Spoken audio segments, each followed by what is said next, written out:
Okay, this is kind of a typical budget looper, a Donner. I've You might be able to track these for 25 or 30 bucks. I haven't seen one yet. The lowest I've seen is 45, but I've seen them at 60 and at 75. And I love these pedals so much, and they're all different, brandings.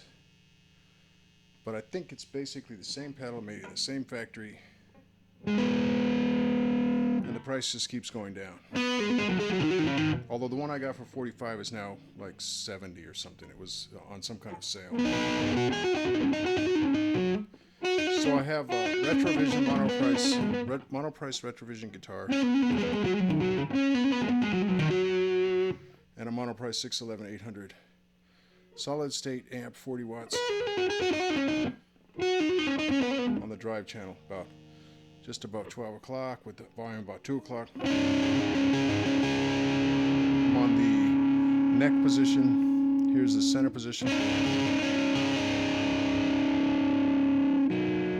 Okay, so your mileage may vary, but I find it extremely difficult to get a precise loop happening in one of these pedals. That is to say, I have a tough time accurately lining up my record and stop recording, play. Stop recording, play. Play happens automatically when you stop recording. So I have a hard time getting the so-called sample slice just right so it lines up rhythmically, perfectly. Like I could try that right now.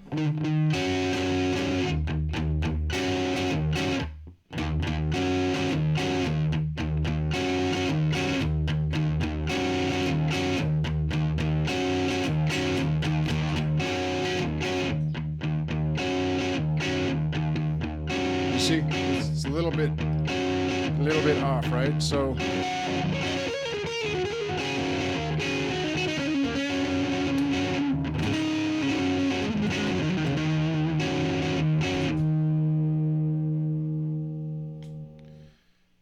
okay, even that was just a tiny bit off, right? I thought I had nailed it, but no. And I've never nailed it. So now one thing is, if you thought ahead and you had a certain song during a live set and you wanted a loop, you could use the USB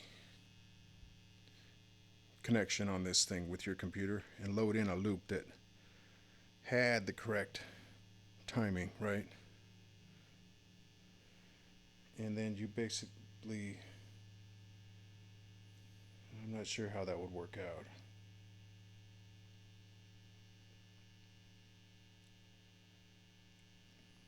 It's not that I lost my train of thought, it's just that I'm not even sure what I just described would actually work. Because I think when you hit this thing once, it goes into record mode right away. Maybe if you hit it quickly twice,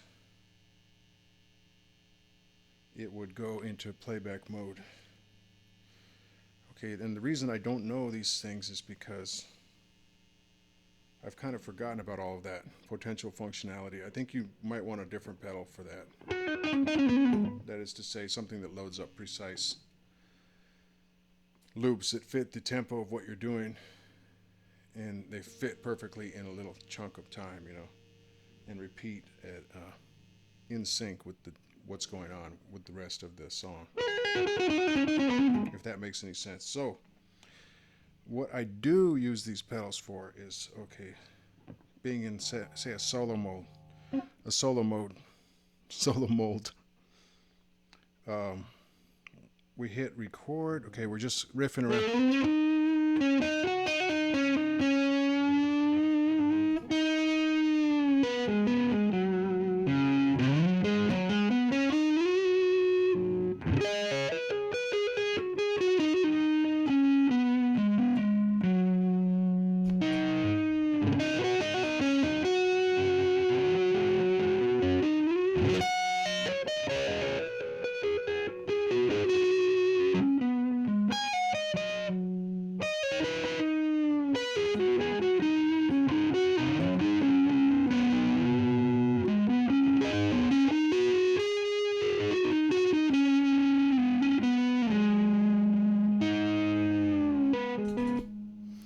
do 2 quick taps and it erases whatever's going on. Now, if I did a single tap there, I could record over that, just add to it like a layer. And then there's a way of deleting layers like a stack of plates, last in, first out, LIFO. There's a way of pushing more layers on top of the stack and then deleting them off. But like I said, I just use it for that sort of thing. Now, what if and you can see the knob is not at 12 o'clock. So the playback of the sample within the looper is a little bit less than the actual playing in real time. Anyway, what if we did some tapping?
Anyway, it lets you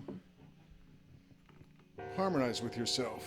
And if you're not too picky about what's going where, I think it's a great thing. This is actually one of my favorite pedals. Like I said, if you need precision, I don't know. Okay, there's one of 2 options as far as I can tell.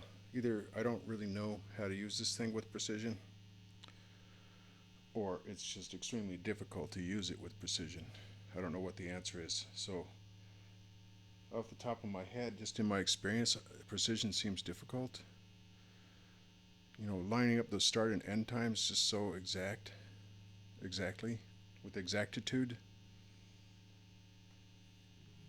But just for jamming around, you know, with the riff that you laid down and then...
Anyway, I think you get the idea.